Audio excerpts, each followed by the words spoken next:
Thane Wagle state Sathe Nagar परिसरात ठाणे महापालिका सार्वत्रिक निवडणुकीच्या पार्श्वभूमीवर राष्ट्रवादी काँग्रेस पक्षाचे महाराष्ट्र प्रदेश मुख्य प्रवक्ते आनंद परांजपे व महाराष्ट्र प्रदेश सरचिटणीस व ठाणे जिल्हा अध्यक्ष नजीब मुल्ला यांच्या मार्गदर्शनाखाली प्रभाग क्रमांक 15 मध्ये राष्ट्रवादी काँग्रेस पक्ष अजितदादा पवार गट ठाणे यांच्या वतीने चौक सभेचे आयोजन करण्यात आले होते।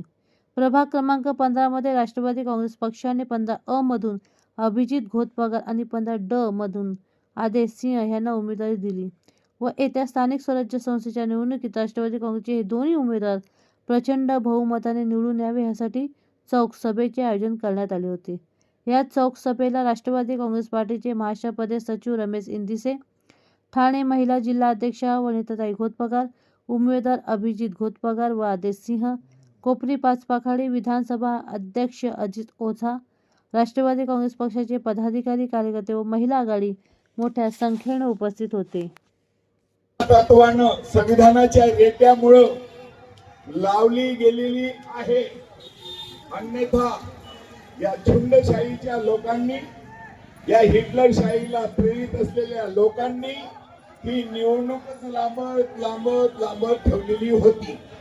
त्यांना संविधान मान्य नाही, त्यांना न्यायनीती मान्य नाही, त्यांना फक्त लोकांवरती अत्याचार करायचं मान्य आहे, खोटं बोलायचं मान्य आहे आणि पुढे रेकॉर्ड न्यायचं आहे, शब्द दिलेला पाळायचा नाही। महागाईने काय कहर केलाय त्याच्यावर ते काय म बोलायला तयार नाही।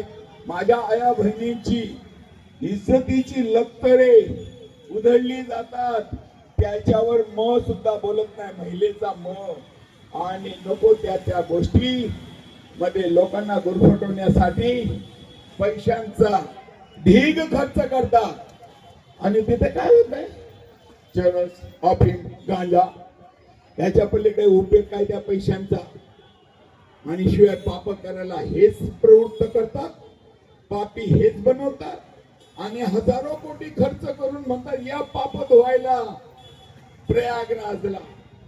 बापरे, हाय कठीण आहे। हजारो कोटी खर्च करून शेकडो लोक तिथे मेलीत आणि तुम्ही धर्माची ठेकेदारी करणाऱ्यांनो, धर्माची नियत काय आहे किंवा रचना काय आहे, निदान शवाचं शेवटचं विधी जी असते अंतविधी ती तरी केली पाहिजे। आणि तुमच्या अपकृत्यामुळं, तुमच्या शुद्धता नसलेल्या नियोजनामुळं, तुमच्या आव्हान केल्यामुळं जी हजारो लोक त्या प्रयागला आली आणि तुमच्या अपप्रवृत्तीमुळे मेली, तर तिथे तुम्ही JCB खड्डे करून काढलेत लोक।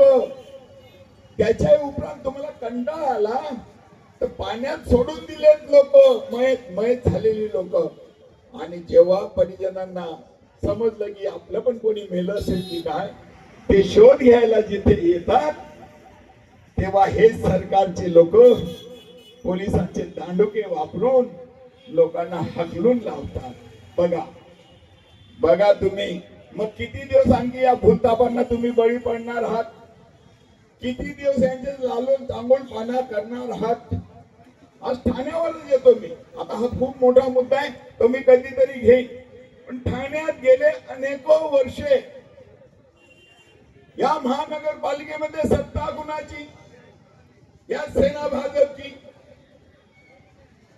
हा जो परिसर वसवलाय हा कोणी इतर दुसऱ्या पक्षाने, पण यांचं योगदान काय, यांचं योगदान तरी त्या वसाहतीमध्ये माझ्या माता भगिनींना सुखकर झोप मिळण्यासाठी अवेळी पाणी न सोडता वेळेवर पाणी, त्यांच्या इच्छित वेळेला जर पाणी, त्यांना इच्छित असलेलं पाणी पुरवठा जर केला असता तर या आया किती विटंबना आहे। आणि यांच्या या स्मार्ट सिटी मध्ये तर रस्ते व्यवस्थित नाही, वाहतूक कोंडी होते, जागोजागी खड्डे, धुळीचं साम्राज्य, धूर आणि धूर आणि धूर।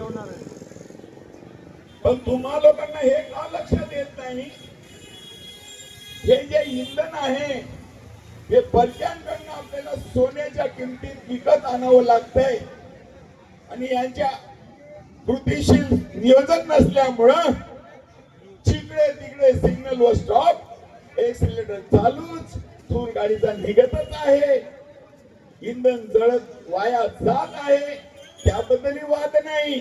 पण हे जे प्रवासाला निघालेले असतात हे काय पिकनिकला निघाले नसतात. ते कामधंद्यासाठी वाहनातनं रिक्षातनं बसेस मधून जात असतात. पण त्यांचा वेळ असं या धूळ खाण्यात धूळ घेण्यातच जातो. किती मनस्ताप होतो आणि या खड्ड्यांमुळे किती गाड्यांचे लचके तुटतात तर तुटतात, पण प्रवासात या शरीरांचे लचके तुटतात. प्रत्येकाच्या घरात मेडिकल येते, प्रत्येकाच्या गाडी मागे मेंटेनन्स येते. याला कोण जबाबदार? हे विकास पुरुष जबाबदार आहे. आणि इतरांची तुम्ही नेहमी टिंगल करता, इतरांना नेहमी दोष देता. पण बाबांनो, 40 वर्षापर्यंत तुमच्याकडे अनेक महानगरी आहे. महाराष्ट्राचं सरकार काय, अनेक राज्यांचं सरकार, दिल्लीचं सरकार पण तुमच्याकडे आहे. मग तुम्हाला रोखलं कोणी? काँग्रेसवाल्यांनी, राष्ट्रवादीवाल्यांनी, बीएसपी वाल्यांनी, आरपीआय वाल्यांनी? कोणी रोखलं तुम्हाला? कम्युनिस्टांनी? अरे तुम्ही सगळ्यांचे तुकडे तुकडे तुकडे करायला घेतलेले आहे आणि जवळजवळ झाल्यात जमा आहे. पण लक्षात घ्या, तुम्ही किती लोकांना अजून बुद्धू बनवाल?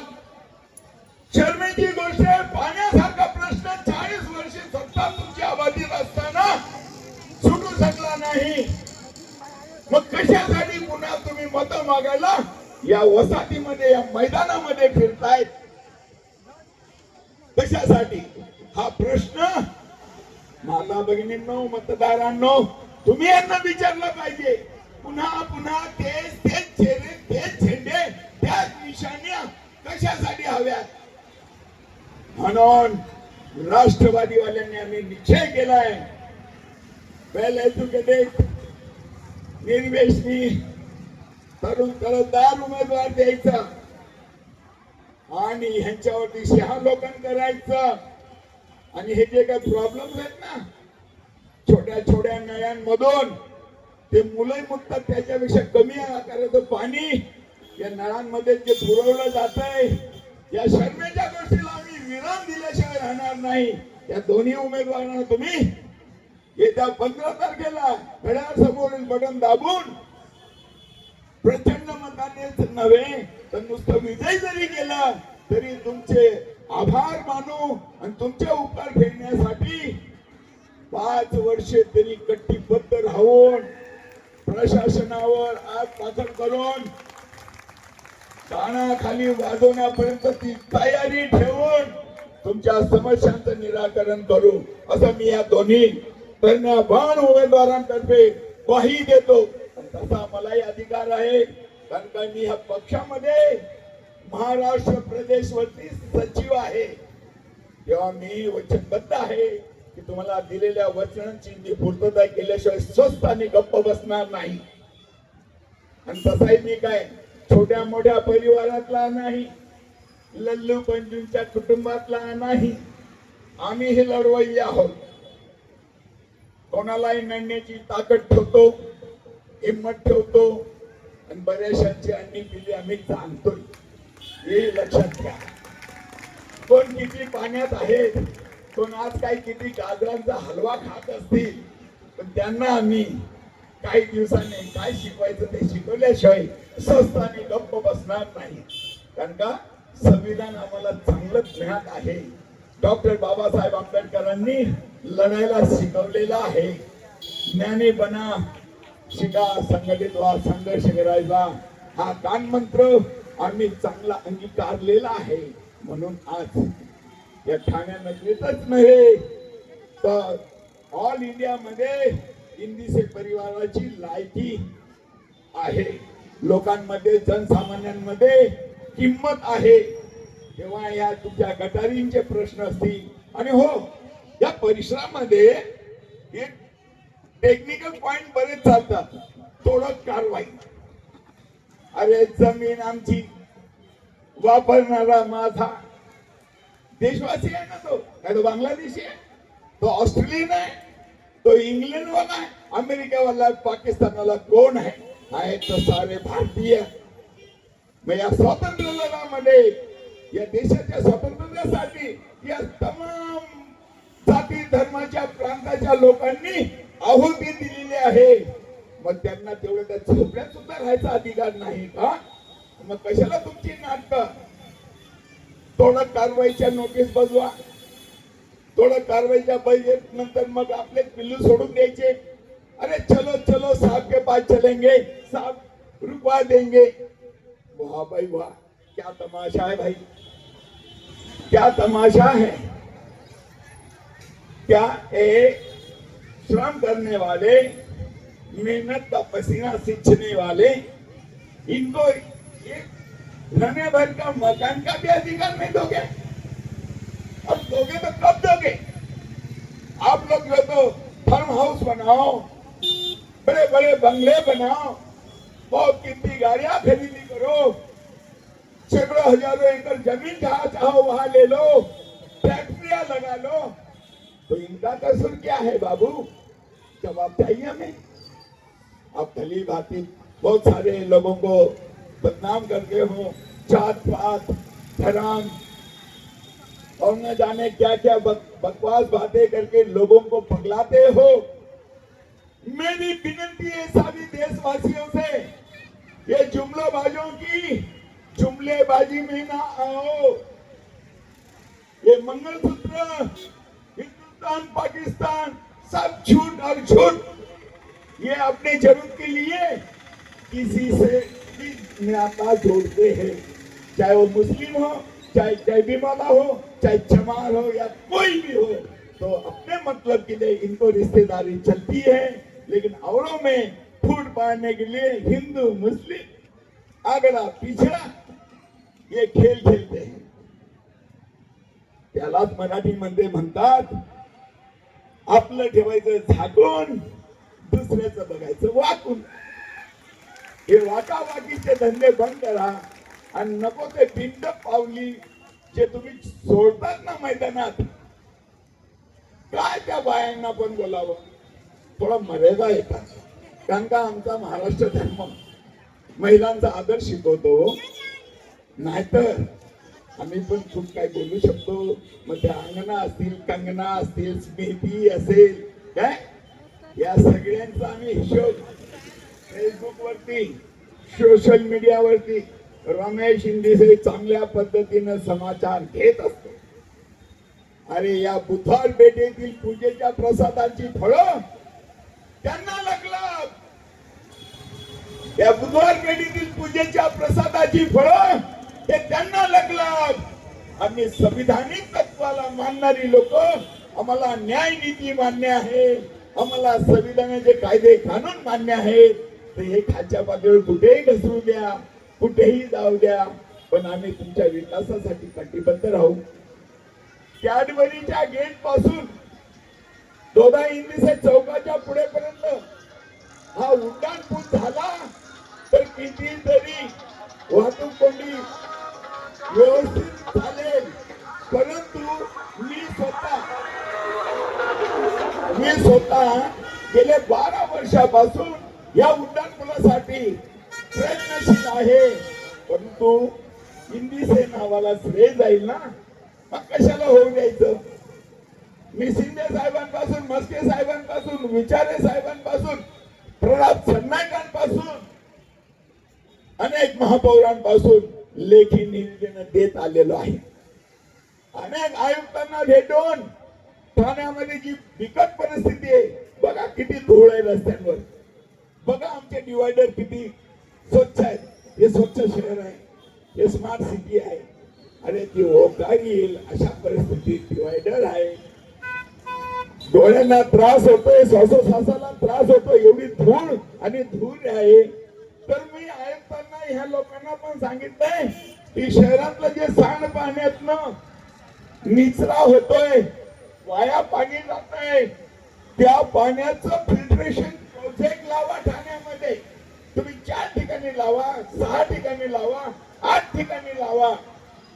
त्या फिल्ट्रेशन केलेल्या पाण्यातनं हे डिवायडर धुवा, हे रस्त्यावरची धूळ धुवा, बाग बगीच्याला ते पाणी वापरा.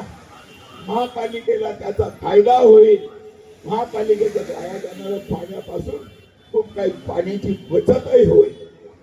त्याचप्रमाणे डम्पिंग ग्राउंडचं घ्या. अरे या ठाणे महानगरीच्या मध्ये 5,000 आणि अनेक कोटींचं बजेट असताना काय परिस्थिती आहे. इथला कचरा उचला तिथे टाका, तिथला उचला तिथे टाका. पण मी यांना विचारू शकतो की बंधुजनो, मग इंद्रानगरचा नागरिक असो तोही आपलाच भाऊबंद, त्या साठेनगरचा असेल तोही माझाच भाऊबंद, तो शिवाजीनगरचा असेल, रामनगर पनवेलनगरचा असेल, वाल्मिकी नगरचा असेल, अरे आमच्या भाऊबंदांना आम्हीच त्रास द्यायचा का. मग तुम्ही डम्पिंग ग्राउंडची सुव्यवस्थित व्यवस्था करून दररोजचा कचरा विल्हेवाट लावण्यासाठी कारखानदारी का निर्मिती होत नाही. का त्या कचऱ्यापासून दुर्गंधी, का त्या कचऱ्यापासून विषाणूची उत्पत्ती. आणि मग तो कचरा वाहत असताना, कुजत असलेला कचरा उचलत असताना जो विषाणूचा प्रभाव वाढतो, लोकांना रोग निर्माण होतात. त्यासाठी मी त्या महापालिका चालवणाऱ्या सत्ताधाऱ्यांनाही सांगतोय की बाबा रे, हा कचरा वाहत असताना मनमानी पद्धतीनं कचरा वाहू नका. अलग लक्षात, तो झाकलेल्या अवस्थेत कचरा वाहा. आणि या सफाई कर्मचाऱ्यांचं पण बघा दुर्भाग्य किती. या ठाणे महानगरीतच नव्हे, सगळ्या महाराष्ट्रामध्ये जे स्वतःला खूप सम्राट समजतात, ते गोरगरीब मागासवर्गीय शोषित वंचित लोकांच्या जीवनाचं रक्त पितात. त्यांना कंत्राटी कामगार म्हणून राबवतात आणि त्यांच्या लोकांना ठेकेदारी देऊन त्या ठिकाणची मलाई खातात. मग बघा यांचं बेगडी प्रेम. माता भगिनींनो, बघा किती जातीवादी आहेत हे लोक. कारण का ह्या कामगारांमध्ये मार मान चांबार नावी धोबी कोळी असलीच लोक काम करतात. आणि जे आरक्षणाच्या बाबतीत बेबीच्या डेटापासून तोंड फुटण्यापर्यंत भुगतात ना, त्यांना मी आव्हान करतो, चला आम्ही आजच्या आज आरक्षण सोडतो. पण हराम जादो, आप लोग भी गटार में और सेफ्टी टैंक में उतरो तो हम माने आरक्षण क्या चीज होता है. हजारों साल हमसे खिलवाड़ किया और आज गिने चुने दिनों में हमने बाबा साहब को क्या अपना लिया. संविधान के ताकत से हमने ये क्या थोड़ा चिकना चोपड़ापन दिखाया, तो भी आंखों में आपको जलन हो रही है. ये नहीं चलेगा. इना छोड़ दे, इना छोड़ दे, इना छोड़ दे. पूरे थाना में फैला. क्या थाना का विकास हुआ है आप जानते हो. अजीत दादा ने विश्वास करके इन दोनों को टिकट दिया और ऐसे उम्मीदवार को टिकट दिया है जो आपको हमेशा खुशहाल रखेंगे, हमेशा आपके नियत को साफ रखेंगे, आपको कभी विश्वासघात नहीं करेंगे. बताइए ये चोरों और विरोधियों को कि आने वाला 15 तारीख को थोड़ी वाला सामने वाला बटन दबाकर आप आदरणीय आदेश को और अजीत भैया को भारी मतों से विजयी बनाइए और भगाइए इन चोरों और विरोधियों को. क्या विकास किया है. फॉरेस्ट के नाम पे पैसा लेते हैं. कम से कम यहाँ पे कितने मोबाइल टावर लगाए. अरे तुमको मोबाइल टावर लगाना है तो बाव बंबई में, वर्ली में लगाओ. यहाँ पे तो रेडिएशन और बीमारी देने का काम आपने किया. क्या विकास किया है. जिनके जहरीले शब्द होते हैं वो कभी समाज में आपको इज्जत और भावनाओं से नहीं देखेंगे. अरे आएगा गणपति तो देंगे 2000, आएगा दुर्गा पूजा तो देंगे 2000 और बोलेंगे सबसे बड़ा इस चोर का बैनर लगाओ. अरे इन चोरों इन मक्कारों को अगर आप नहीं भगाओगे तो यहाँ का विकास नहीं होगा, यहाँ का विनाश होगा. जिस तरह से अंग्रेजों ने राजनीति किया था कि वोट डालो राज करो, वैसे इस साठेनगर और इंदिरानगर में राजनीति होता है. अगर कोई पिछड़ा इलाका है इस थाने शहर में तो ये इलाका है. इतिहास उठा के देख लो और बता दो तुम 5 साल का मुझे कितना निधि आया उसका हिसाब दे दो. अगर सच्चाई से हिसाब दे दोगे तो मैं कहता हूं अपना गर्दन में देने के लिए उनको तैयार हो। कभी आपको सच्चाई नहीं बताइए, पूछिए पूछिए इनसे। थाना जिले में सबसे पिछड़ा हुआ इलाका है, पीछे बिल्डिंग चमक रहा है 2-2, 3-3 करोड़ का। क्या इन गरीब झोपड़ों में रहने वाले लोगों को क्या बिल्डिंग में रहने का अधिकार नहीं है? यही बंबई में चेंबूर में रेलवे के पटरी पे लोगों का घर था।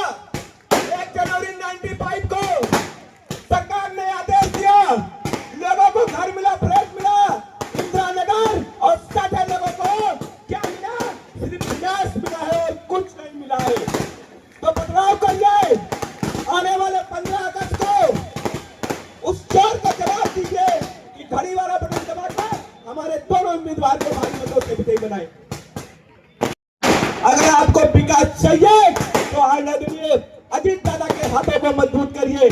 आपके इस विश्वासी को उम्मीदवार है भैया अभिजीत भैया, हमारे उत्तर भारतीय समाज के धड़कन भैया आदर्श भैया को ऑफर आया था कि आप पैसा लेने लिए बेच जाइए। मेरे भाई ने कहा है हौसले भी बुलंद है तो वानियों में भी चिराग चलेंगे। अरे विरोधियों, तुम्हारी क्या औकात है? तुम हमारे एक बाल को नहीं खरीद सकते। मैं इस समाज को अपना विश्वास कभी नहीं बेचूंगा। मैं जीऊंगा और मरूंगा आपके लिए। अगर मेरा बेटा मृतक प्रमाण पत्र लेने जाएगा तो उसमें थाना जिला लिखा होगा, उत्तर प्रदेश नहीं लिखा होगा। मैं वचन देता हूँ, मैं वचन देता हूँ और कसम खा के बोलता हूँ उत्तर प्रदेश के उस सरजमी पूर्वांचल के धरती से कि आपके ये दो युवाओं को जिताइए और यहाँ का विकास देखिए। एक बार मौका देखिए, अगर विकास नहीं होगा तो फिर कभी हम आपको जीवन में वोट मांगने के लिए नहीं आएंगे आपके दर पर। मैं पूछना चाहता हूँ, ये दलित बस्ती है जो यहाँ का नेता बनता है, कभी एक गरीब को कभी एक 10 रुपए का साबुन नहीं दिया होगा, कभी दलित के बेटे को बेटा नहीं कहा होगा और आपके लिए और बोलता है जय भीम। कहां गए थे? मर गए थे तुम्हारे असूल और विचार। जब 20 साल से इस पिछड़े इलाके को तुमने बेघर किया लोगों को, पहाड़ों पे जाके तुमने पानी का जो कनेक्शन जोड़ा है वो भी हमारे घर में एक बूंद पानी जाता है, वो पानी भी हम नहीं पाते हैं। और आज तक हमारे दलित भाइयों के लिए बुद्ध विहार नहीं हुआ। ये उत्तर भारतीय बस्ती है, ये उत्तर प्रदेश, यहाँ पे धान नहीं बनाया गया। मैं पूछना चाहता हूँ कोई निधि कहाँ गया? यहाँ हमारे गुजराती मारवाड़ी भाई है, अगर कोई 1 रुपया देता है, 101 देता है तो उसे नहीं लेके बोलेंगे नहीं मुझे 5000 चाहिए, 21 चाहिए। तुम्हारे बाप का नहीं है। मैं एक ही चीज कहूंगा माता और बहनों, मैं झोली फैला के और विश्वास के साथ कहता हूँ कि आने वाले इस 15 अगस्त को इन दोनों भाइयों अभिजीत को और आदेश सिंह को विजयी बनाइए। विकास यहाँ पे गंगा बनेगी, जम्मू और कश्मीर बनेगा। और ये संदेश महाराष्ट्र के उप मुख्यमंत्री और वित्त मंत्री आदरणीय अजीत दादा को ये संदेश जाएगा कि थाना जिला में इतिहास बदलने जा रहा है। जय भीम, जय उत्तर प्रदेश, जय बिहार। आज परिस्थिती ठाण्यामध्ये भयंकर बिकट आहे आणि ठाण्यामध्ये गेले 30-35 वर्षापासून ज्या लोकांनी सत्ता अबाधित गाजवली, परंतु किती धुळीचं साम्राज्य, वाहनांची वाहतूक कोंडीमुळे धूर आणि धूर, त्याच्यामुळे प्रदूषण, या अशा सगळ्या गोष्टींपासून अनारोग्याच्या ज्या गोष्टी घडतात त्याच्यामुळे ठाणेकर वासियांचं आरोग्याचा प्रश्न निर्माण होतो। त्याच्यासाठी सुव्यवस्थित सुयोग्य असं हॉस्पिटलायझेशन नाहीये ठाण्यामध्ये। मग सामान्य जनतेने औषध उपचारासाठी या प्रायव्हेटीकरण मधल्या मोठमोठ्या नामांकित हॉस्पिटलमध्ये जायचं आणि आपला खिसा सगळा खाली करून टाकायचा। तर ह्या नेत्यांना ते का लाज वाटत नाही की ठाण्यासारख्या महानगरमध्ये क्वालिटीचं हॉस्पिटल नाही दिलं, क्वालिटीचे शाळा कॉलेजेसची व्यवस्था नाही, अहो नीटनेटके रस्ते धड नाहीत, जागोजागी खड्डे खड्डे आणि खड्डे। मी गेले अनेक वर्षे अनेक आयुक्तांशी पण भेटलो, अनेक आमदार खासदार महापौर यांच्याशी भेटीगाठी करून अनेक निवेदनं पण दिलीत की बाबा रे या वाहतूक कोंडीसाठी काही सूचना आहेत, कुठे अंडरग्राउंडिंग रस्ते बनवा, कुठे उड्डाण पुलं बनवा, जेणेकरून लोकांचा वेळ वाया न जाता देशाच्या संपत्तीला कष्ट उपसण्यासाठी ते प्रवास करत असतात लोक. एका मौजमस्तीसाठी पिकनिकसाठी रोज गाडींमधून आपल्या वाहनांमधून निघत नसतात. तर ह्याची कुठेतरी या देशातल्या मोठमोठ्या गप्पा मारणाऱ्या राज्यकर्त्यांना लाज वाटली पाहिजे. नाही तर जवळच चला नवी मुंबईमध्ये काय का असो, तो कुठलाही पक्ष असो, कुठलेही नेते असो, क्वालिटी हिरवळ आहे, नीटनेटके फुटपाथ आहेत, जागोजागी शौचालयाची व्यवस्था आहे. जा तुमच्या ठाण्यामध्ये काय कुठे व्यवस्था आहे बाईंना केवढा मोठा प्रश्न असतो. तर ते शौचालय बायांसाठी किती अवघड आहे, काय परिस्थिती होत असेल माझ्या माता भगिनींची. काय त्यांची अडचणी बऱ्याच असतात, त्या मी माईकवर नाही बोलू शकत. मग त्याच्यासाठी त्यांना जागोजागी शौचालयांची व्यवस्था नको, नीटनेटके रस्ते नको, परिवहन सेवेचं काय वाटोळं झालेलं आहे. अरे किती लोक रिटायर झाले, मेले, त्यांची देणे सुद्धा तुम्ही देत नाहीयेत. तर मग कसला तुमचा विकास? आणि विकास कुठला? तर जातीपातीचं राजकारण, देव धर्म, पालख्या आणि मग यात्रा. प्रभाग क्रमांक 15च्या जे लोक आहेत त्यांना तुम्ही काय आव्हान करणार आहात? या प्रभाग 15 मध्ये बरेच वर्षापासून बऱ्याच तक्रारी माझ्या कानावर येतात. त्यांना आम्ही नुसते आज इलेक्शन आहेत म्हणून नाही आलेलो. इथे आमचे सगळे सोयरे राहतात, मित्र परिवाराचे लोक राहतात, पक्षाचे काही कार्यकर्ते राहतात. त्या योगाने इथे येणं जाणं चालूच असतं. तर त्या ज्या समस्या आहेत पाण्याच्या, पावसाळ्यामध्ये लोकांच्या घरात पाणी शिरण्याच्या, आणि मुलांना साधं मैदान नाही खेळण्याचा, विसावा घ्यायसाठी एखादं गार्डन नाही या परिसरात, मोकळ्या हवा खायचा, या सगळ्या गोष्टींपासून माझं मन असं विच्छिन्न होऊन बसलेलं आहे. तर मी मनात नेहमी विचार करायचो की कुठेतरी आपल्याला हा मोका भेटला पाहिजे चांगल्या क्वालिटीचे उमेदवार निवडणुकीतनं निवडून आणायसाठी. आणि तो आज योग राष्ट्रवादीच्या माध्यमातून 2 तरुण तडफदार वेल एज्युकेटेड उमेदवार भेटलेले आहेत. हे जर विजयी झालेत तर मी ग्वाही देतो की ह्यांच्या मार्फत ह्या ज्या काही समस्या, पहिला पाण्याचा प्रश्न सोडवेल, आया बहिणींचा जो बाथरूमचा प्रश्न आहे तो सोडवेल, एखाद्या गार्डन साठी आणि मैदानासाठी त्या प्रश्नासाठी मी 5 वर्षामध्ये कार्यरत राहील, कटिबद्ध राहील. एवढी माझी या निवडणुकीच्या माध्यमातून जनतेला विनंती आहे.